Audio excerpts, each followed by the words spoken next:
ഷാരിക അക്ബറും അപ്പാനിയും കൂടി ഇരുന്ന് ഷാനവാസിനെ കുറ്റം പറയാണ്. ഒരു മാറ്റവും ഇല്ലാതെ ഇങ്ങനെ നടക്കുന്ന ഒരാളാണ് ഷാനവാസ്. അണ്ണമാസ് കളിക്കുകയാണ് അയാൾ, വലിയേട്ടൻ. കാരണം ഉഡായിപ്പാണ് അയാൾ. എന്നിട്ട് എല്ലാവരുടെ അടുത്തും നല്ല പിള്ള ചമഞ്ഞ് നടക്കുക. അപ്പം പിന്നെ അക്ബർ പറയണ ലാലേട്ടൻ്റെ അടുത്ത് പറയുന്ന കേട്ടില്ലേ അനീഷിനെ കുറിച്ച്, ഞങ്ങൾ ഭയങ്കര സുഹൃത്താണ്, ഞങ്ങൾ വലിയ സ്നേഹമാണെന്നൊക്കെ അഭിനയം കാണിക്കുക ഇയാൾ ഊഞ്ഞാലിലിരുന്ന് എത്ര പ്രാവശ്യമാണ് അനീഷിൻ്റെ ഓരോ കുറ്റങ്ങൾ എൻ്റെ അടുത്ത് പറഞ്ഞിട്ടുള്ളതെന്നറിയാം. എന്നിട്ട് അയാൾ മാസ് കളിക്കുന്നത്. അപ്പം രണ്ടുപേരുടെ വലിയേട്ടനും കൂടെ അല്ലേ അക്ബർ പറയുന്നത്. അപ്പം ഷാരിക പറയാണ്, എനിക്ക് മലയാള ഭാഷ അറിയാവുന്നതുകൊണ്ട് ഇയാളുടെ അടുത്ത് ഞാൻ സംസാരിക്കുന്നു.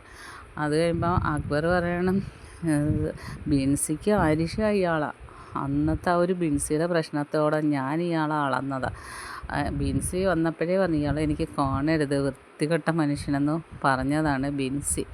അപ്പോൾ അപ്പാനി പറഞ്ഞു, ഞാൻ എന്നേ ഇവനെ ഒഴിവാക്കിയതാണ്, എന്നേ ഇവനെ ഞാൻ വെറുത്തതാണ്, ഇവനൊരിക്കലും എൻ്റെ ലിസ്റ്റിൽ ഉണ്ടാവത്തില്ല, സുഹൃത്തെന്ന ലിസ്റ്റിൽ. ബിൻസി വന്നിട്ടും വലിയ മിണ്ടിയില്ലല്ലോ, ഇയാളുമായിട്ട് മിണ്ടത്തില്ലെന്നാണ് പറയുന്നത്. അപ്പം ദേ ഇരിക്കുന്ന പിന്നെ ആരാണ് ഇതുങ്ങൾക്ക് ബട്ടർഫ്ലൈസ് എന്ന് പേരിട്ടത്? അപ്പം പറഞ്ഞു മുൻഷിയാണ്. ഇതൊന്നും ബട്ടർഫ്ലൈസ് അല്ല, ഇത് വൃത്തികെട്ട മണിയനീച്ചയെന്നാണ് ഇവളുമാരെ പേരിടേണ്ടത്.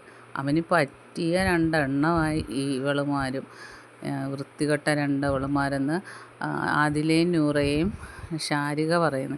എനിക്ക് വലിച്ച് കീറാനാണ് തോന്നുന്നത് എന്നൊക്കെ ഇവരുടെ 3 പേരുടെയും കുറ്റങ്ങളാണ് ലൈവിൽ